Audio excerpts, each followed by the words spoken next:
மயிலாடுதுறை மாவட்டம் சீர்காழியில் 3000த்திற்கும் மேற்பட்ட சிறுபான்மையின மக்கள் அதிமுக பொதுச் செயலாளர் எடப்பாடி கே பழனிசாமி முன்னிலையில் கழகத்தில் இணைந்தனர். அந்த நேரலை காட்சிகளை தற்போது சகோதரி சக்தி அவர்களும் மாவட்ட கலைஞர் அறிவிச்சவர் கவுண்டராஜ் அவர்களும் எப்படியாவது நீங்கள் சீர்காழிக்கு வந்து மணமக்களை வாழ்த்த வேண்டும் என்று அன்பு வேண்டுகோளுக்கு இணங்க இன்றைய தினம் சீர்காழிக்கு வந்து அந்த மணமக்களை வாழ்த்தி உங்களை சந்திக்கக்கூடிய பாக்கியம் தங்களது சக்தி மூலம் கிடைத்திருக்கின்றனர். அறிவிச்சவர் கவுண்டராஜ் அவர்கள் ஏற்கனவே என்னிடத்திலே கேட்டார். கிட்டத்தட்ட நான் குறிப்பிட்ட கட்சியில் இருந்து சுமார் 3000 பேர் விலகி அனைத்து இந்திய அண்ணா திராவிட முன்னேற்ற கழகத்தில் சேர்கின்ற மிகப்பெரிய இணைப்பு விழா. இந்த இணைப்பு விழா நிகழ்ச்சிக்கு நீங்கள் நேரடியாக என்னுடைய மயிலாடுதுறை மாவட்டத்திற்கு வர வேண்டும் என்று அன்பு வேண்டுகோள் விடுத்தார். அப்பொழுது வர முடியாத ஒரு சூழ்நிலை. ஆனால் அறிவிச்சவர் திருமதி சக்தி அவருடைய இல்ல திருமண விழா நிகழ்ச்சியிலே கலந்து கொள்கின்ற போது இந்த நிகழ்ச்சியிலும் வைத்துக் கொள்ளலாம் என்று அவரிடத்திலே தெரிவித்தவுடன் அவரும் அதை ஒத்துக்கொண்டு இங்கே மிக சிறப்பாக எழுச்சியாக பல்வேறு கட்சியிலிருந்து விலகி இன்றைய தினம் கழகத்தில் இணைப்பு விழா நிகழ்ச்சி நடந்து கொண்டிருக்கிறது. அதற்கு அறிவிச்சவர் மாவட்ட செயலாளர் இந்த நேரத்தில் மனமாற உளமாற பாராட்ட கிடைத்திருக்கிறார். இன்றைய தினம் தமிழகத்தில் எத்தனையோ கட்சிகள் இருக்கின்றன. ஆனால் அனைத்து இந்திய அண்ணா திராவிட முன்னேற்ற கழக கட்சி தான் தொண்டரால்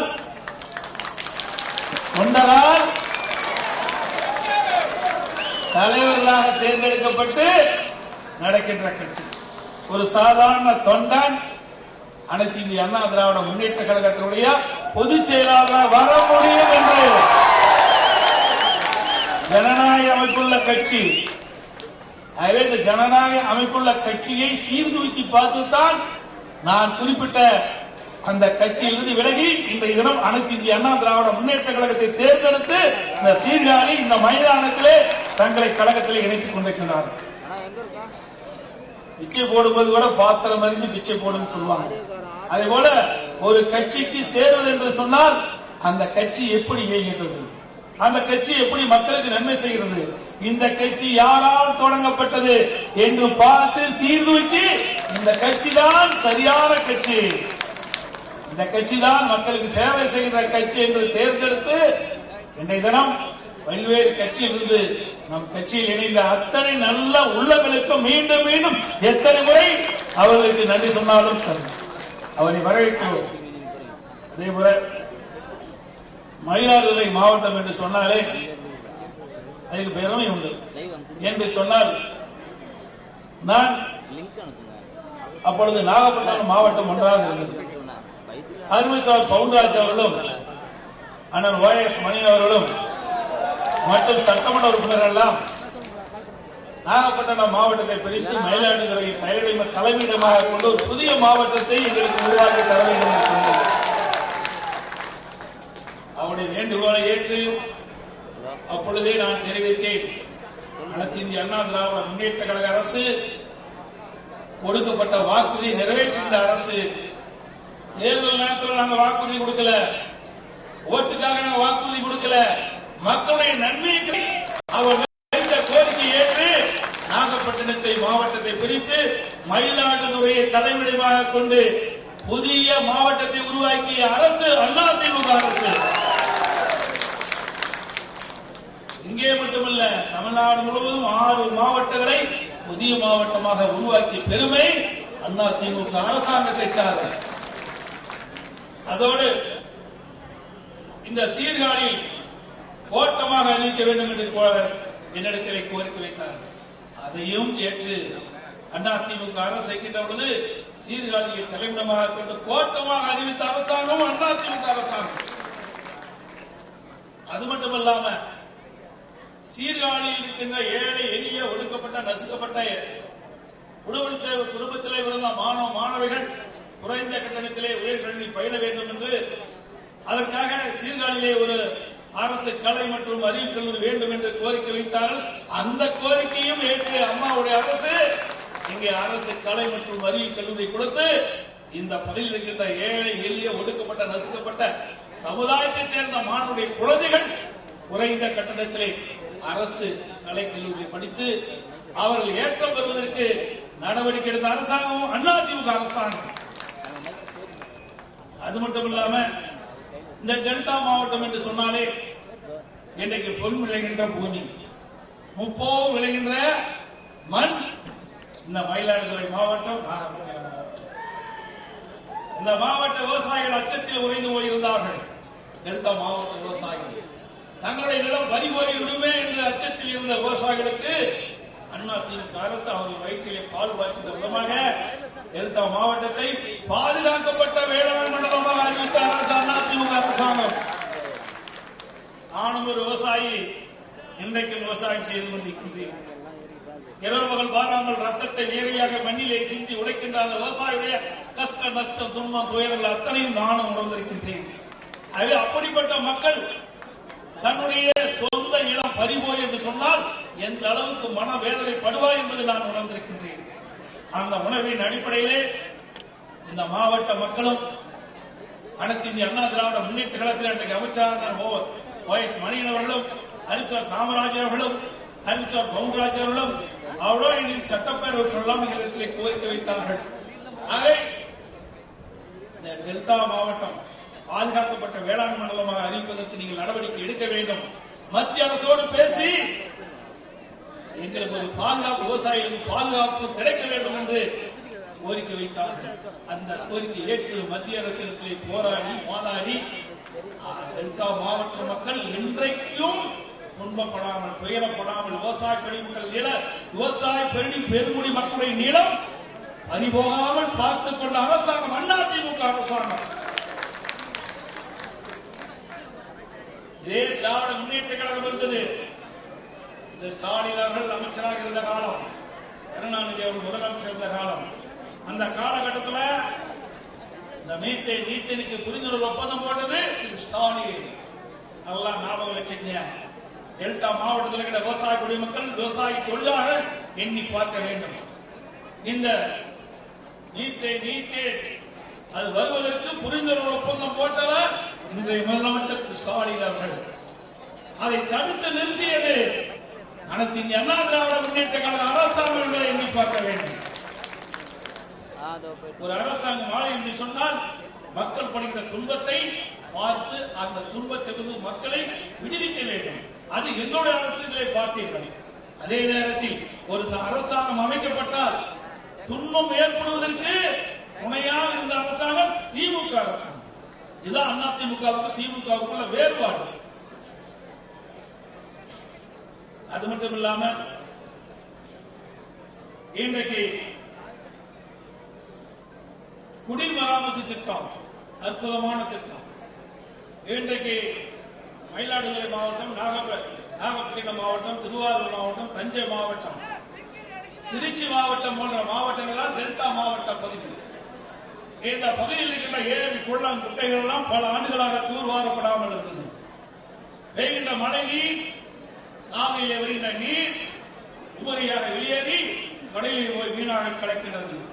பெய்கின்ற மழை நீர் முழுவதும் ஏரி குளங்களிலே சேமித்து வைக்க வேண்டும் என்ற அடிப்படையிலே நீண்ட காலமாக தூர்வாரப்படாத இருந்த ஏரிகள் குளங்கள் அனைத்தும் தூர்வாரப்படும் குடிமராமத்து திட்டத்தின் மூலமாக தூர்வாரப்படும். முழுக்க முழுக்க விவசாயிகளை அதிலே பங்கு பெற செய்து அந்த திட்டத்தை நிறைவேற்றினோம். அதனால் இந்த டெல்டா மாவட்டத்தில் உள்ள ஏரிகள் குளங்கள் எல்லாம் இன்றைக்கு குடிமராமத்து திட்டத்தின் மூலமாக அந்த மண்டல் மண்ணை விவசாயிகளே அள்ளி அவர்கள் நிலத்திற்கு இயற்கை உரமாக பயன்படுத்திய காலம் அதிமுக காலம். ஒரு லோடு மண் அள்ள முடியுமா? உங்களால அள்ள முடியுமா? ஒருபடி மண்ணே அள்ள முடியாது. ஆனா அனைத்து இந்திய அண்ணா திராவிட முன்னேற்ற கழக அரசு இருக்கின்ற பொழுது விவசாய நிலங்கள் பண்படுத்தப்பட வேண்டும். அதற்காக ஏரி குளம் அங்கு இருக்கின்ற வண்டல் மண்ணை விவசாயிகள் அள்ளி இலவசமாக அள்ளி அவருடைய நிலத்திற்கு பயன்படுத்தி விளைச்சலை பெருப்பதற்கு அற்புதமான திட்டம் குடிமராமத்து திட்டத்தை கொண்டு வந்து இன்னைக்கு அதிகமான விளைச்சலை விவசாயிகள் பெறக்கூடிய சூழ்நிலை உருவாக்கியிருக்கின்ற அரசாங்கம். அதேபோல் பயிர் காப்பீட்டு திட்டம். இன்னைக்கு விவசாயிகள் பயிர் சாகுபடி செய்கின்றார்கள். வறட்சி, வெள்ளம் இதனால் விவசாயம் பாதிக்கப்படுகின்ற பொழுது பயிர் காப்பீட்டு திட்டத்தின் மூலமாக அவர்களுக்கு நிதியை பெற்றுத் தந்து, இழப்பீட்டுத் தொகை பெற்றுத் தந்து அந்த விவசாயிகளை காப்பாற்றிய அரசாங்கம் அதிமுக அரசாங்கம். கிட்டத்தட்ட அதிமுக அரசாங்கம் இருக்கின்ற பொழுது சுமார் 50 லட்சம் விவசாயிகளுக்கு 9,600 கோடி ரூபாய் பயிர் காப்பீட்டு திட்டத்தின் மூலமாக இழப்பீட்டு தொகையை இந்தியாவிலேயே அதிகமாக பெற்றுத் தந்த அரசாங்கம் அதிமுக அரசாங்கம். இன்றைய நிலை என்ன? இன்றைய முதலமைச்சர் 2023 ஜூன் 12ஆம் தேதி மேட்டூருக்கு நேராக வந்து டெல்டா பாசன விவசாயிகளுக்கு குறுவை சாகுபடி செய்ய தண்ணீர் திறந்து விடுவதாக அறிவித்து நேராக மேட்டூருக்கு வந்து ஜூன் 2023 ஜூன் 12ஆம் தேதி தண்ணீரை திறந்தார். தண்ணீரை திறந்தால் முழுவதும் அந்த குறுவை சாகுபடி விளைச்சல் இருக்கின்ற வரைக்கும் தண்ணீர் விட்டா சரியாது. இன்னைக்கு முதலமைச்சர் தண்ணீர் திறந்து விட்டார். உடனடியாக விவசாயிகள் சுமார் 5.2 ஏக்கர் நிலத்தில் குறுவை சாகுபடி டெல்டா மாவட்டத்தில் சாகுபடி செய்தார்கள். நிலைமை என்ன? ஒரு 2 மாதம் தண்ணீர் இருந்தது. நமக்கு கிடைக்க வேண்டிய பங்கு நீர் கர்நாடகத்திலிருந்து பெற முடியவில்லை. திரு ஸ்டாலினால் திறமையற்ற முதலமைச்சர், பொம்மை முதலமைச்சர் தண்ணீரை திறந்து விட்டு விட்டார். ஆனால் தொடர்ந்து தண்ணீர் வந்தால் தானே அந்த டெல்டா மாவட்டத்தில் பயிரிடப்பட்ட குறுவை சாகுபடி அதை விளைச்சல் எடுக்க முடியும் விவசாயிகள். இடையிலே 2 மாதம் தண்ணீர் இல்லாமல் போய்விட்டது. கர்நாடக அரசு நமக்கு வழங்க வேண்டிய நீரை கொடுக்க மறுத்துவிட்டது.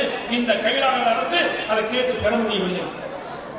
தண்ணீர் வராத காரணத்தினால் டெல்டா மாவட்டத்தில் இருக்கின்ற குறுவை சாகுபடி செய்த சுமார் 3.50 லட்சம் ஏக்கர் காய்ந்து சேதமடைந்து விவசாயிகள் பாதிக்கப்பட்டிருக்கிறார்கள்.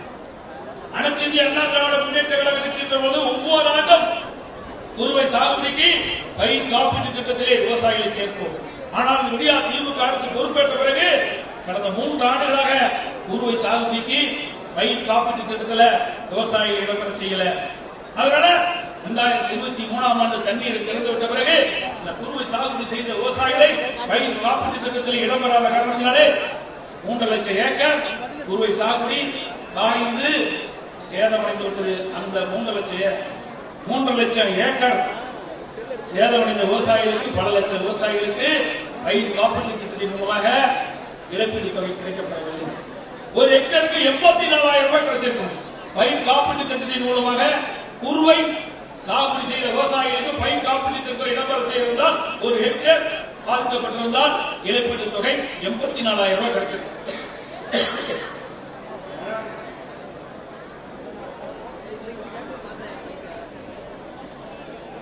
திராவிட முன்னேற்ற கழக அரசு, விடியா திமுக முதலமைச்சர் அதை செய்ய தவறிவிட்டார். இதனால விவசாயிகள், குறுவை சாகுபடி செய்த விவசாயிகள் தண்ணீர் எல்லாம் வறண்டு போய் காய்ந்து போய் அந்த குறுவை சாகுபடி விளைச்சலை பெற முடியாத நஷ்டத்துக்கு உள்ளானாங்க. சரி, அரசாங்கம் நிவாரணத் தொகை வழங்கப்பட்டது. அப்பொழுதாவது முழுமையாக கொடுத்தாங்க, அப்பொழுதும் இல்ல.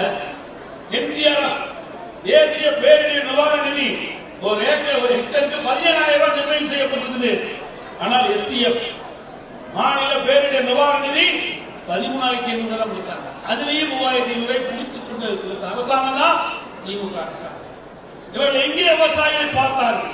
விவசாயிகளுக்கு எதிரானவர்கள் திராவிட முன்னேற்ற கழகம். விவசாயிகளுக்கு துரோகம் விளைகின்ற கட்சி திமுக கட்சி, திமுக அரசாங்கம் என்பதை இந்த நேரத்தில் நினைவுகூட கடமைப்பட்டிருக்கின்றன. சிந்தித்து பாருங்கள். மத்திய அரசு நிர்ணயிக்கப்பட்ட அந்த தொகை கூட பாதிக்கப்பட்ட அந்த குறுவை சாகுபடி செய்த பாதிக்கப்பட்ட விவசாயிகளுக்கு தர மறுக்கின்ற அரசாங்கமா, விவசாயிகளுக்கு காக்கின்ற அரசாங்கம்? அது மட்டுமல்ல, 2023 அதிலிருந்து இன்னைக்கு பாரத பிரதமர் குடியிருப்பு திட்டம், பாரத பிரதமர் வீடு கட்டும் திட்டம், அந்த திட்டத்தை நிறுத்திவிட்டார்கள். ஏழை எளிய மக்களுக்கு அந்த திட்டத்தின் மூலமாக வீடு கட்டுகின்ற திட்டம் இருந்தது. அந்த திட்டத்தையும் கைவிட்டு மத்திய அரசு கைவிட்டு மாநில அரசு கைவிட்டு. இப்படி ஏழைகளுக்கு வீடு கட்டி தர முடியும்?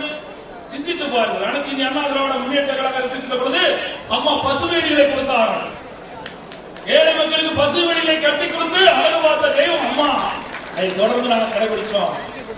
இன்னைக்கு உடனடியாக மத்திய அரசு இந்த திட்டத்தை நிறுத்தினாலும் மாநில அரசு இந்த திட்டத்தை தொடரும் என்று அறிவித்திருந்தால் உண்மையிலேயே ஏழை மக்களுக்கு அக்கறை கொண்ட அரசாங்கம் என்று மக்கள் பாராட்டியிருப்பார்கள். ஆனால் இன்றைய தினம் மத்திய அரசின் மூலமாக அந்த ஏழை மக்களுக்கு கிடைக்கப்படுகின்ற இந்த வீடு கட்டு திட்டம் கைவிடப்பட்டது, மாநில அரசும் கைவிடப்பட்டது. இதுதான் இன்றைய நிலை. அது மட்டுமல்ல, அனைத்து இந்திய அண்ணா திராவிட முன்னேற்ற கழக அரசு இருக்கின்ற பொழுது இந்த ஏழை மக்களுக்காக பல்வேறு திட்டங்களை நாங்கள் கொண்டு வந்தோம்.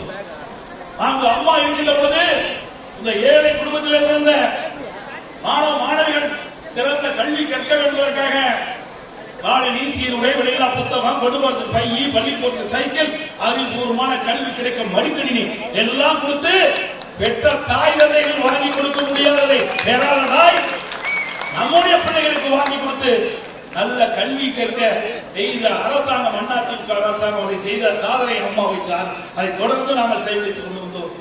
இடையே வந்த விடியா திமுக அரசு அரசியல் கால் புரட்சியின் காரணமாக அறிவுபூர்வமான கல்வி கிடைப்பதை தடுத்து நிறுத்துகின்ற விதமாக நம்முடைய குழந்தைகளுக்கு கொடுத்து வந்த மடிக்கணியை நிறுத்திய பெருமை திமுக அரசு. இதுதான் திமுகவுடைய சாதனை. நாம் என்னென்ன திட்டங்களை கொண்டு வந்தோமோ, நல்ல நல்ல திட்டங்கள், நன்மை விளைக்கக்கூடிய மக்களுக்கு கொண்டு வந்த திட்டங்களை எல்லாம் நிறுத்துவதுதான் திமுகவுடைய சாதனை. இதைவிட ஒருபடி மேலாக இன்னைக்கு கிராம சூழ்ந்த பகுதி மயிலாடுதுறை மாவட்டம், நாகை மாவட்டம், இன்னைக்கு தமிழ்நாட்டிலே சுமார் 65% கிராமப்புற மக்கள் வாழ்கிறார்கள். அப்படி 65% கிராமப்புற மக்கள் எங்கு அதிகமாக மக்கள் வசிக்கிறார்களோ அந்த பகுதியை தேர்ந்தெடுத்து அங்கே ஒரு அம்மா மினி கிளினிக்கை கொண்டு வந்தோம். அந்த ஏழை மக்களுக்கு அங்கேயே சிகிச்சை அளிக்கக்கூடிய அற்புதமான திட்டம். அரசியல் காழ்ப்புணர்ச்சி காரணமாக அதையும் மூடிவிட்டார்கள். இன்னைக்கு அம்மா மினி கிளினிக் மூலமாக இன்னைக்கு ஏழை எளிய மக்கள் அங்கேயே சிகிச்சை பெறலாம். ஒவ்வொரு அம்மா மினி கிளினிக்கும் ஒரு MBBS டாக்டர், ஒரு செவிலியர், ஒரு மருத்துவ உதவியாளர் பரிச்சார்த்த முறையிலே அந்த செயல் திட்டம் சிறப்பாக இருந்தால் அது நிரந்தரமாக நாங்கள் வழிவகை செய்யப்படும் என்று அறிவிப்பு கொடுத்து திட்டத்தை நாங்கள் திறந்து வைத்தோம். இந்த விடியா திமுக முதலமைச்சர் ஏழைகளுக்கு சிகிச்சை அளிப்பது கூட பொறுத்துக் கொள்ள முடியாமல் அதையும் மூடிய பெருமை விடியா திமுக முதலமைச்சரை செஞ்சிருப்பாங்க. அதே போல இன்னைக்கு ஏழை எளியோர் கிராமத்தில் இருந்து நகரம் வரை உழைக்கும் தெருவேற்ற முதியோர்களுக்கு முதியோர் உதவித்தொகை வழங்கப்படும் என்ற அறிவிப்பை வழங்கி அம்மாவில் அந்த முதியோர் உதவித்தொகை உயர்த்தினார்கள். நான் முதலமைச்சர் இருந்தபொழுது அம்மாவுடைய அரசு எங்களுடைய சட்டமன்ற உறுப்பினர்கள் அப்பொழுது இருந்த அமைச்சர்கள் எல்லாம் கோரிக்கை வைத்தார்கள். எங்கே சென்றாலும் பொதுமக்கள் ஏழை எளிய குடும்பத்திலே பிறந்த உழைக்கும் தெருவேற்ற முதியோர்கள் எங்களுக்கு மாதந்தோறும் 1000 ரூபாய் முதியோர் உதவித்தொகை கிடைக்க வழிவகை செய்ய வேண்டும் என்று கோரிக்கை மனு அளிக்கிறார்கள். அதை நிறைவேற்றப்பட வேண்டும் என்று என்னிடத்திலே தெரிவித்தவுடன் முதலமைச்சர் காலத்திலே சிறப்பு திட்டமாக சட்டமன்றத்தில் அறிவித்தேன். சுமார் தமிழ்நாடு 5 லட்சம் முதியோர்களுக்கு முதியோர் உதவித்தொகை கொடுக்கப்படும் என்று அறிவிக்கப்பட்டு அந்த திட்டத்தை துவக்கி சுமார் 85% முதியோர்களுக்கு முதியோர் உதவித்தொகை வழங்கிய அரசாங்கம் அதிமுக அரசாங்கம். எதற்காக சொல்லிட்டு சொன்னார்? பொன்மனச்செம்மல் புரட்சித் தலைவர் எம்ஜிஆர் கண்ட கனவு, இதை புரட்சித் தலைவர் அம்மா கண்ட கனவு, ஏழைகளை உயர்த்த வேண்டும், ஏழைகள் வாழ்விலே மலர வேண்டும், அவர்கள் சிறப்பாக வாழ்வதற்கு எந்தெந்த வகையிலே உதவி புரிய வேண்டுமோ அதையெல்லாம் அதிமுக அரசு செயல்படுத்த வேண்டும் என்று இருவரும் தலைவர்கள் வழியிலே அம்மாவுடைய அரசு செயல்படுகிறது. எப்பொழுது பார்த்தாலும் ஏழைகளுடைய நிலைத்தான் சிந்திக்கக்கூடிய அரசாங்கமா அம்மாவுடைய அரசு இருந்தது. அது கல்வி இருந்தாலும் சரி, விவசாயத்தில் இருந்தாலும் சரி, இன்னைக்கு வேறு எந்த துறையிலாக இருந்தாலும் அவர்கள் ஏற்றம் வருவதற்கு அதிமுக அரசு பல்வேறு வகையில் நடவடிக்கை எடுக்கப்பட்டது. அது மட்டுமல்ல, இன்னைக்கு கிராமத்திலிருந்து நகரம் வரை ஏழை எளிய குடும்பத்திலே பிறந்த மாணவ மாணவர்கள் உயர்கல்விகளை குறைந்த கட்டணத்திலே கல்வி எடுப்பதற்காக ஆரம்ப பள்ளி, நடுநிலைப்பள்ளி, உயர்நிலைப்பள்ளி, மேல்நிலைப்பள்ளி, கல்லூரி என்று அதிக அளவிலே திறந்து இன்றைக்கு இந்தியாவிலேயே கல்வி கற்போடைய எண்ணிக்கை தமிழ்நாடு முதலிடத்திலே கொண்டு வந்த பெருமை அதிமுக வச்சார். உடைய ஆட்சியில் என்ன செய்தீர்கள்? என்ன திட்டத்தை கொண்டு வந்தீர்கள்? இங்கே கூட கனிம சோதனையை கொடுத்தார்கள். வெள்ளப்பள்ளம் தடுப்பணை ரூபாய் 33 கோடியில கட்டி தண்ணி தேங்கி இந்த பகுதி மக்களுக்கு நிலத்தடி நீர் சிறப்பாக இருப்பதற்கு வழிவகை செய்த அரசாங்கம். பல்வேறு தடுப்பணை கட்டினோம். கடலில் உட்புகாதவர்களுக்கு ரெகுலேட்டரை அமைத்தோம். விவசாயிகளுக்கு எந்தெந்த வகையிலே நன்மை செய்வதுமோ அத்தனை வகையில் நன்மை செய்தோம். இதெல்லாம் அதிமுக அரசு செய்த சாதனைகள் என்பதை நேரத்தில் பட்டியலிட்ட நடைபெற்றிருக்கிறேன். அதற்கு மேலாக இன்றைக்கு நீட் என்று சொல்லிக் கொண்டே இருக்கிறார் திரு ஸ்டாலின்.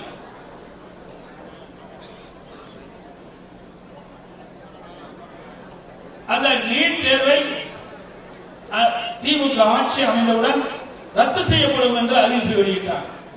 2021 சட்டமன்ற பொதுத் தேர்தலின் போது ஊரூரா பேசினாங்க. ஆட்சிக்கு வந்தாங்க.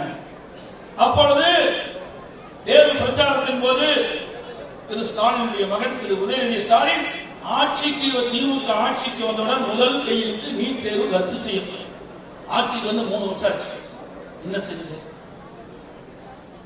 இன்னைக்கு பல்வேறு கூட்டத்தில் பேசுறார் உதயநிதி ஸ்டாலின். நீட் தேர்வை ரத்து செய்ததற்கு ரகசியம் என்று சொன்னார். இன்ன வரைக்கும் ரகசியத்தை கண்டே பிடிக்க முடியல. ஒரு கையெழுத்தில் நீட் தேர்வை ரத்து செய்யப்படும் என்று சொல்லிவிட்டு பல லட்சம் கையெழுத்துக்களை நீட் தேர்வுக்கு ரத்து செய்வதற்கு ஜனாதிபதியிடம் கொடுப்பதற்காக கையெழுத்து வாங்கி அண்மையிலே சேலத்தில் நடந்த இளைஞர் மாநில மாநாட்டிலே அந்த கையொப்ப வாங்கின கடிதங்கள் எல்லாம் இன்றைக்கு சிதற விட்டு காலிலே விதிப்பட்டு குப்பை தொட்டிக்கு போன காட்சி. இதுதான் திமுக அரசுடைய வரலாறு. எதையுமே செய்ய மாட்டாங்க. அறிவிப்பது மிக பிரமாண்டமா இருக்கும். மக்களை ஏமாற்றுவதிலே பிரமாண்டமாக இருக்கும். கவர்ச்சிகளால் பேசுவதிலே முதலிடம் வைப்பார்கள். ஆனால் சாதனையிலே எதுவுமே இருக்காது, பூஜ்ஜியமா இருக்கும். அதுதான் திமுக. அது மட்டுமல்ல, அண்ணா திமுகவை பொறுத்த வரைக்கும் இந்த நீட் தேர்வுக்கு பதிலாக இந்த நீட் தேர்வு ரத்து செய்யப்படும் வரை அரசு பள்ளியை படிக்கின்ற மாணவ செல்வங்கள், இந்த பகுதியெல்லாம் கிராமப்புற பகுதி. நானும் கிராமத்தில் வாழ்ந்தவன், அரசாங்க பள்ளியில் படித்தவன். இன்றைக்கு அரசு பள்ளியில் படிக்கின்ற மாணவர்கள் ஏழை எளிய மாணவர்கள், நடுத்தர குடும்பத்தைச் சேர்ந்த மாணவர்கள், அவர்களுக்கு மருத்துவராக வேண்டும், பல் மருத்துவராக வேண்டும் என்ற கனவு, அதை நனவாக்க வேண்டும் என்று அம்மாவுடைய அரசு திட்டம் போட்டது. 2017-18 நான் முதலமைச்சர் இருந்த காலத்தில் நீட் தேர்வுல அரசு பள்ளியில் படித்த மாணவர்கள் 41%, 3,80,000 பேர் அரசு பள்ளியில் படிக்கின்ற மாணவர்கள் 41% இருக்கின்ற மாணவர்களுக்கு ஒரு 9 பேர் தான் நீட் தேர்வுல தேர்வு செய்து இன்றைக்கு மருத்துவ இடத்துக்கு போனாங்க. மருத்துவ கல்வி பயில்வதற்காக போனாங்க. எவ்வளவு? 41% படிக்கின்ற அரசு பள்ளியில் படிக்கின்ற மாணவர்கள் சுமார் 3,80,000 பேர் அரசு பள்ளியில் படிக்கின்ற மாணவர்கள் 2017-18 நீட் தேர்வில் 9 பேர் தான் இன்றைக்கு மருத்துவ கல்வி படிப்பதற்காக சென்றார்கள். நான் சிந்தித்து பார்த்தேன். அப்பொழுது மருத்துவ இடம், அரசருடைய மருத்துவ இடஒதுக்கீடு 3145 இடம். 3145 இடத்துல சுமார் 41% படிக்கின்ற அரசு பள்ளியில் படிக்கின்ற மாணவர்கள் 9 பேர் போயிருக்கிறாங்கன்னா அவருடைய ஏழ்மை நிலையை சிந்தித்து பார்த்தோம். அவர்களும் மருத்துவராக வேண்டும், பல் மருத்துவராக வேண்டும் என்று எதிர்கட்சிகள் கோரிக்கை வைக்கல, பொதுமக்கள் கோரிக்கை வைக்கல. இன்றைக்கு ஏழைகளுக்காக ஆட்சி செய்கின்ற அம்மாவுடைய அரசாங்கம் சிந்தனையிலே உதிக்கப்பட்ட அற்புதமான திட்டம் 7.5% உள் இடஒதுக்கீடை கொண்டு வந்து சட்டம் இயற்றப்பட்டு அமல்படுத்தப்பட்டு இன்றைய தினம் 2160 பேர் இன்றைக்கு மருத்துவக் கல்லூரியில் படிக்கிறார்கள், பல் மருத்துவர்களை படிக்கிறார்கள். இது சாதனை அல்லவா? அதற்கு மேல் ஒருபடி முதற்கட்டமாக 7.5% உள் இடஒதுக்கீட்டிலே தேர்வு செய்த மாணவர்கள் என்னை சந்தித்தார்கள். நீங்க உள் இடஒதுக்கீட்டில் இன்றைக்கு மருத்துவர்கள் இடம் கிடைத்து விட்டது, ஆனால் அந்த மருத்துவ கல்வி கட்டணம் எங்களால் செலுத்த முடியவில்லை. நாங்கள் சாதாரண ஏழை குடும்பத்திலே பிறந்தவர்கள், அன்றாடம் வேலைக்கு சென்றால் தான் எங்கள் வீட்டிலே அடுப்பு எரியும் என்று அடுத்த வாழுகின்ற மக்களுக்கு எங்கே மருத்துவ கல்வி கட்டணம் கட்ட முடியும்? நாம் ஏழ்மையில் இருக்கின்றோம், இதுக்கு ஒரு வழி வேண்டும் என்று சொன்னார்கள். அவருடைய வழியை புரிந்து அம்மாவுடைய அரசாங்கம் இன்றைக்கு 7.5% உள் இடஒதுக்கீட்டில் தேர்வு செய்யப்பட்ட மருத்துவக் கல்லூரி மாணவர்கள், பல் மருத்துவக் கல்லூரி மாணவர்களுக்கு அரசாங்கமே முழுவதும் கல்வி கடனை செலுத்தும், கல்வி கட்டணத்தை செலுத்தும் அறிவிப்பை கொடுத்து இன்னைக்கு ₹1 செலவு இல்லாம இன்னைக்கு மருத்துவக் கல்லூரி படிக்கிறாங்க. மருத்துவக் கல்லூரி இதுதான் அண்ணாதிமுக சாதனை. இந்த ஏழை மக்களுக்கு கொடுக்கின்ற திட்டங்கள் ஒரு திட்டமாவது 3 ஆண்டு கால ஆட்சியில திமுக கொண்டு வந்தா சொல்லுங்க, ஏதாவது கொண்டு வந்ததா? இன்னைக்கு ஆட்சிக்கு வந்த பிறகு சொத்து வரி ஏத்திட்டாங்க, வீட்டு வரி ஏத்திட்டாங்க, கடவரி ஏத்திட்டாங்க, குடிநீர் கட்டணத்தை ஏத்திட்டாங்க, கரண்ட் பில் 52% ஏத்திட்டாங்க. கரண்ட் எப்ப வருது எப்ப போகுதுன்னு தெரியல. அப்படிப்பட்ட நிலைமை தான் இன்றைய நிலவரம் இருக்கின்றது. அது மட்டுமல்ல, இந்த டெல்டா மாவட்ட விவசாயிகளுக்கு 24 மணி நேரம் மும்முனை மின்சாரத்தை கொண்டு வந்து கொடுத்தது அதிமுக அரசாங்கம். தடையில்லா மின்சாரத்தை கொடுத்தோம். அப்பொழுதுதான் அவர்கள் முழுமையாக அவருடைய வயலுக்கு நீரை பாய்ச்சி விளைச்சல் கிடைக்கும். அந்த திட்டத்தை கொண்டு வந்த அதிமுக அரசு. அதோட ஆதரவு குமாரமங்கலம் இடையே ஒரு தடுப்பணை வேண்டும் என்று சொன்னேன். அம்மா இருக்கின்ற கூட அந்த அணையை சாங்ஷன் பண்ணி நான் பொதுப்பணித்துறை அமைச்சராக இருக்கும் போது 400 கோடி ரூபாய் மதிப்பீட்டிலே அந்த திட்டத்தை கொண்டு வந்த அதிமுக அரசாங்கம். இப்படி ஏராளமான திட்டங்களை நாங்கள் கொண்டு வந்திருக்கின்றோம். அதோடு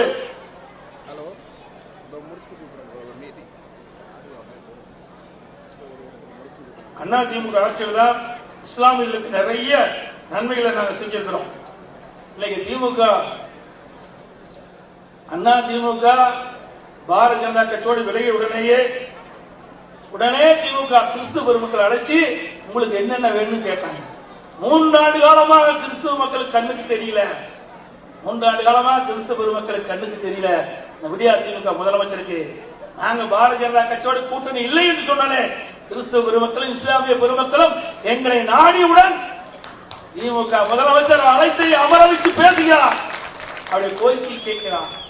அப்படி என்று சொன்னால் அதிமுக என்ற ஒரு கட்சி இருக்கின்ற காரணத்தில்தான் இந்த சிறுபான்மை மக்களுக்கு பாதுகாப்பாக கொடுத்துக் கொண்டிருக்கின்றன அமர வேண்டும். அது மட்டுமல்ல, நேற்றைய தினம் கூட இஸ்லாமிய பெருமக்களுடைய முக்கிய தலைவர்களை அழைத்து முதலமைச்சர் பேசியிருக்கிறார். ஏன் 3 வருஷமா கண்ணு தெரியாதா முதலமைச்சருக்கு? 3 ஆண்டு காலம் இஸ்லாமிய பெருமக்களை கண்டுகொள்ளவே இல்லை. நேற்றைய தினம் அந்த இஸ்லாமிய பெருமக்களை அழைத்து உங்களுக்கு என்னென்ன கோரிக்கை என்று இப்பொழுதுதான் இன்றைய முதலமைச்சருக்கு ஞாபகம் வந்திருக்கிறது. இஸ்லாமிய பெருமக்களுடைய கஷ்டங்களை புரிந்து கொள்வதற்காக நேற்றைய தினம் அவர்களை சந்தித்து பல்வேறு அறிவிப்புகளை வெளியிட்டதாக பத்திரிகைகளை பார்த்தேன். இதையெல்லாம் யாரால் வந்தது? அனைத்து இந்திய அண்ணா திராவிட முன்னேற்ற கழகம் என்ற கட்சி கேள்வி கேட்டதனால் வந்தது. அதே கிறிஸ்தவ பெருமக்களுக்கும் இஸ்லாமிய பெருமக்களுக்கும் தேவையான நன்மைகளை இந்த அரசு கொடுக்க வேண்டும். தேர்தல் நேரத்திலே நீங்கள் வாக்குறுதி கொடுத்தீர்கள். கிறிஸ்தவ பெருமக்களுக்கும் இஸ்லாமிய பெருமக்களுக்கும் அந்த வாக்குறுதியை நிறைவேற்ற வேண்டும் என்று நாங்கள் கோரிக்கை வைத்தோம். அதன் அடிப்படையில் தான் கிறிஸ்தவ பெருமக்களையும் இஸ்லாமிய பெருமக்களையும் இந்த முதலமைச்சர் கோட்டை கலைத்து பேச்சுவார்த்தை நடத்துகிறார். இல்லை என்றால் இந்த சிறுபான்மை மக்களை கண்டுகொள்ளாத ஒரு அரசாங்கம் திமுக அரசாங்கம் தான் இருக்கும். இன்னைக்கு அதிமுக ஆட்சி இருக்கின்ற பொழுது புனித ரமலான் மாதத்தில் பள்ளி வாசலுக்கு நோம்பு கஞ்சி தயாரிக்க விலையில்லா அரிசி வழங்குகின்ற ஒரே அரசாங்கம் அதிமுக. 5400 மெட்ரிக் டன் அரிசி அதிமுக அரசு. அதே போல நாகூர் தர்கா சந்தன கூட்டு திருவிழாவிற்கு தேவைப்படும் சந்தன கட்டைகள் விலையில்லாமல் கொடுக்கிற அரசாங்கம் அதிமுக அரசு. 2018 வரை ஹஜ் புனித பயணம் மேற்கொள்ளும் இஸ்லாமிய சகோதரர்களுக்கு மத்திய அரசு மானியமாக வழங்கி வந்ததை நிறுத்திவிட்டது. உடனடியாக இஸ்லாமிய பெருமக்கள் இடத்தில் இருந்து கோரிக்கை வைத்தார்கள். ஆக அந்த மானியம் தொடர வேண்டும் என்று கோரிக்கை வைத்தார்கள். அம்மாவுடைய அரசு 2019 முதல் அம்மாவின் ஹஜ் புனிதம் மேற்கொள்ள 6 கோடி கொடுத்து வந்ததை 12 கோடியாக உயர்த்தி வழங்கிய அரசாங்கம் அதிமுக அரசாங்கம். இதனால 2021 மட்டும் 8166 இஸ்லாமிய பெருமக்கள் ஹஜ் புனித பயணம் மேற்கொள்வதற்கு துணை நின்ற அரசாங்கம் அதிமுக அரசாங்கம். அதே போல ஹஜ் புனித பயணம் மேற்கொள்வதற்கு இன்னைக்கு தமிழ்நாட்டிலிருந்து பல்வேறு இடங்களிலிருந்து சென்னைக்கு வந்து அங்கிருந்து செல்றாங்க, அங்கிருந்து போகிறாங்க. ஆகவே சென்னைக்கு வருகின்ற அந்த இஸ்லாமிய பெருமக்களுக்கு ஹஜ் புனித பயணம் மேற்கொள்ளுகின்ற அந்த புனித பயணம் மேற்கொள்கின்ற அந்த இஸ்லாமிய பெருமக்களுக்கு தங்கும் வசதி ஏற்படுத்துவதற்காக ஹஜ்ஜிலும் 15 கோடியில கட்டப்படும் என்ற அறிவிப்பு கொடுத்து அதற்கு திட்டத்தை துவக்கி வைத்ததும் அதிமுக அரசாங்கம். 2016 முதல் ஹாஜிகளுக்கு மாதந்தோறும் 20,000 ரூபாய் மதிப்பூதியம் வழங்கும் திட்டத்தை கொண்டு வந்ததும் அதிமுக அரசு. உலமாக்கள் மற்றும் மோதினார்களுக்கு ஓய்வூதிய பயன் எண்ணிக்கை 2400 இருந்து 2600 உயர்த்தப்பட்டது. அதுவும் அம்மாவுடைய அரசு. அதோட ஓய்வூதிய 750 3000 உயர்த்தப்பட்டது. உலமாக்களுக்கு இருசக்கர வாகனங்கள் வாங்க 25,000 மானியம், அதுவும் அம்மாவுடைய அரசு தான் கொடுக்கப்பட்டது. வக்பாரியத்திற்கு ஆண்டு நிர்வாக மானியம் அம்மாவுடைய அரசு 2 கோடி ரூபாய் உயர்த்தியது. பள்ளி வாசல், தற்காகள், பழுதுவார்த்தல் மற்றும் புனரமைப்பு பணிகளை மேற்கொள்ள தொகுப்பு நிதி 3 கோடி ரூபாய் உருவாக்கப்பட்டது. இஸ்லாமிய வகுப்பினருக்கு நேரடி நியமன முறையில் நிரப்பப்படாத பணியிடங்களுக்கு முன்கொணர்வு முறை நீடிக்க அரசாணை வெளியிடப்பட்டதும் அதிமுக அரசு. 2018 ஆண்டு கஜா புயல் பெருமழை வெள்ளத்தால் நாகூர் தர்காவிற்கு சொந்தமான குளக்கரை சுற்றுச்சுவர் சேதமடைந்த செய்தி கேட்டு நானே நேரடியாக நாகூர் தர்காவுக்கு சென்று அந்த குளக்கரையை பார்வையிட்டு அவர் வைத்த கோரிக்கையை நிறைவேற்றுகின்றதுமாக 4 கோடி 25 லட்சம் ரூபாய் கொடுத்து குளக்கரையை சீர் செய்ததும் அம்மாவுடைய அரசாங்கம். சீரா புராணம் இயற்றிய உமர புலவருக்கு எட்டயபுரத்தில் மணிமண்டபம் மற்றும் ஒவ்வொரு ஆண்டும் அவர் பிறந்த நாளான அக்டோபர் 23 அரசு விழாவாக கொண்டாடுதல், பல்கலைக்கழகத்தில் அவரது பெயரால் தனி இருக்கை அமைத்ததும் அம்மாவுடைய அரசாங்கம். சிறுபான்மை பொருளாதார மேம்பாட்டுக் கழகம் அமைத்ததும் அதிமுக அரசு. தமிழ்நாடு அரசு பணியாளர் தேர்வனத்தின் தலைவர் முதன் இஸ்லாமிய சமுதாயத்தைச் சேர்ந்த பெண்மணி திருமதி காஷ்மீர் அகமது IAS ஒருவரை நியமித்த பெருமைப்படுத்தியது அதிமுக. லாபத்திற்கு மேலாக இந்திய நாட்டுடைய ஜனாதிபதி 2002 ஆண்டு டாக்டர் மறைந்த APJ அப்துல் கலாம் அவர்களுக்கு ஜனாதிபதியாக போட்டியிட்டார். மாண்பு அம்மா அவர்களை ஆதரித்தார். அவர்களை தேர்ந்தெடுத்த பெருமை அதிமுக சார். இந்த நாட்டினுடைய ஜனாதிபதி அதுதான் உயர்ந்த பதவி. அப்படிப்பட்ட உயர்ந்த பதவிக்கு அண்ணா திராவிட முன்னேற்ற கழகம் டாக்டர் அப்துல் கலாம் அவர்கள் ஜனாதிபதி வேட்பாளராக போட்டியிட்ட போது அவரை ஆதரித்து தேர்ந்தெடுக்கப்பட்டோம். ஆனால் அவரை எதிர்த்து போட்டியிட்டவருக்கு வாக்களித்தது திமுக. இவரா சிறுபான்மை மக்களை ஆதரிக்கவர்? இவரா சிறுபான்மை மக்களை தூக்கிவிடவர்? சிந்திச்சு பாருங்க. தமிழ்நாட்டைச் சேர்ந்த ஒருவர் இந்திய நாட்டுடைய ஜனாதிபதியாக வருவதற்கு வாக்களிக்காம அவருக்கு எதிராக போட்டியிட்ட வேட்பாளருக்கு வாக்களித்தவர் தான் இன்றைக்கு முதலமைச்சர் ஸ்டாலின் என்பதை நேரத்தில் கோடிட்டு காட்ட விரும்புகின்றேன். அதே போல 2019 ஆண்டு இன்றைக்கு பாரத ரத்னா டாக்டர் APM அப்துல் கலாம் கலை மற்றும் அறிவியல் கல்லூரி 2019 ஆண்டு இன்றைக்கு ராமநாதபுரத்தில் துவக்கணும். இப்படி பல திட்டங்களை அதிமுக அரசாங்கம் இருக்கின்ற பொழுது இஸ்லாமிய பொதுமக்களுக்கு நன்மை செய்த அரசாங்கம் என்பதை எண்ணி பார்க்க வேண்டும். கிறிஸ்துவ பொதுமக்களுக்கும் ஏராளமான நன்மைகளை நாங்கள் செய்து கொடுக்கிறோம் என்பதையும் இந்த நேரத்தில் தெரிவித்து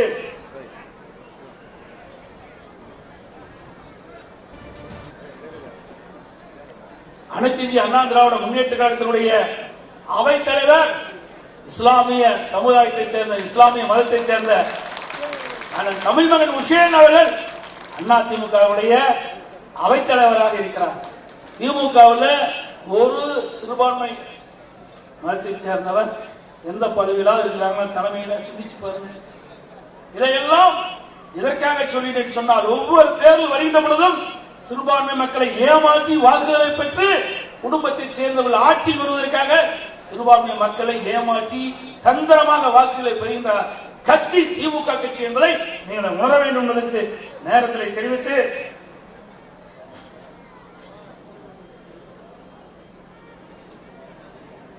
அனைத்து இந்திய அண்ணா திராவிட முன்னேற்ற கழகத்தை பொறுத்தவரைக்கும் மக்களுக்காக தொடங்கப்பட்ட இயக்கம் பொன்மனச்செம்மல் புரட்சித் தலைவர் எம்ஜிஆர் அவர்கள், இதே புரட்சித் தலைவர் அம்மாவர்கள் இருவரும் தலைவர்களும் மக்களுடைய கஷ்ட நஷ்ட துன்ப துயரங்களை துடைத்தெறிந்து அந்த மக்கள் ஏற்றம் பெற வேண்டும். தமிழ்நாடு இந்தியாவிலேயே முதன்மை மாநிலம் ஆக வேண்டும் என்பதற்காக இரவு பகல் ஆகாமல் உழைத்து மக்களை தன் பிள்ளைகளை போல் நேசித்து கட்சியும் ஆட்சியும் அடைத்த நம்முடைய அதிமுக என்ற மாபெரும் இயக்கம் இன்றைக்கு வருகின்ற நாடாளுமன்ற தேர்தல் விரைவிலே வர இருக்கின்றன. இந்த நாடாளுமன்ற தேர்தலிலே கிட்டத்தட்ட ஏப்ரல் மாதம் நாடாளுமன்ற தேர்தல் வர இருக்கின்றன. இந்த நாடாளுமன்ற தேர்தலிலே அனைத்து இந்திய அண்ணா திராவிட முன்னேற்ற கழகம் அல்லது அதன் கூட்டணி கட்சி சேர்ந்தவர் இங்கே போட்டியிடுகின்ற பொழுது அவருக்கு வாக்களித்து அவரை வெற்றி பெற செய்து இந்த மயிலாடுதுறை மாவட்டத்தில் பிரச்சனைகளை நாடாளுமன்றத்திலே உங்களுடைய குரல் ஒழிக்க எங்களுடைய வேட்பாளரை ஆதரிக்க வேண்டும் என்று இந்த நல்ல நேரத்தில் கேட்டு மிகச் சிறப்பாக எழுச்சியாக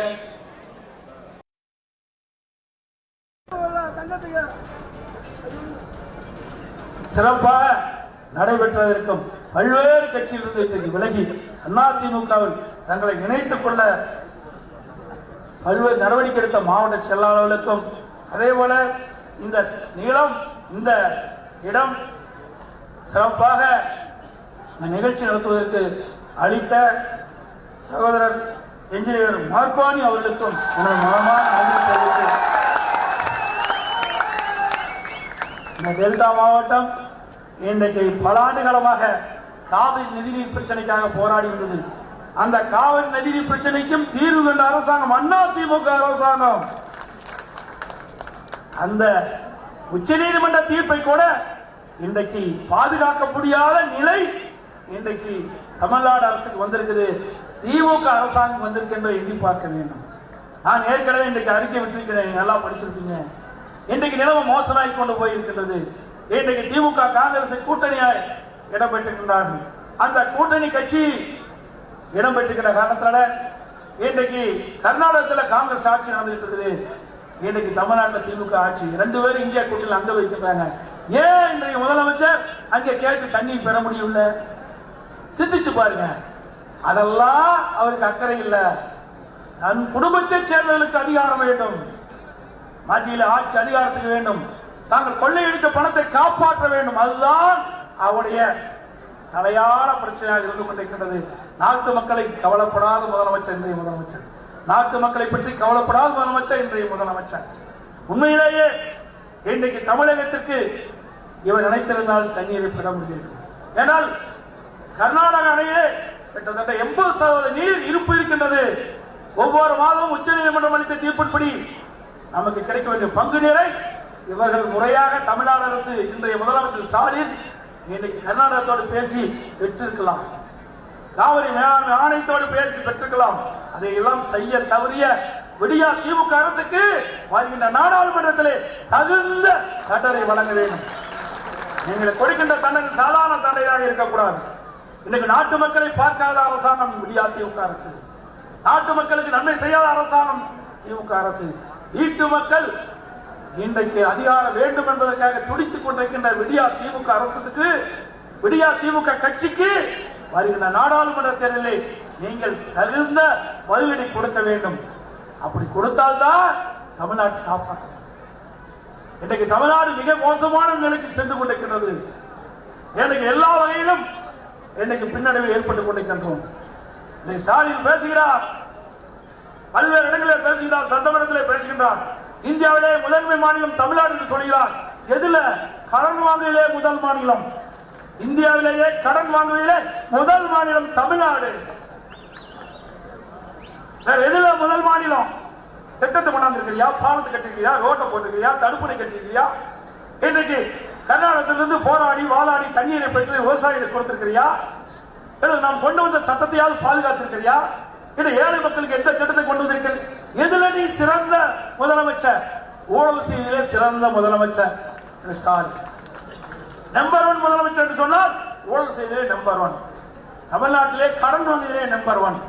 இதுதான் நம்பர் 1 இருக்கின்ற நிலை, இன்றைய நிலை என்பதை நீங்கள் உணர்ந்து வருகின்ற நாடாளுமன்ற தேர்தலில் அனைத்து இந்திய அண்ணா திராவிட முன்னேற்ற கூட்டணிக்கும் உங்களுடைய வாக்குகளை சிந்தாமல் சிதறாமல் வாக்களித்து எங்களுடைய வேட்பாளரை வெற்றி பெற செய்து தமிழ்நாட்டை காப்பாற்றுங்கள். நன்றி, வணக்கம்.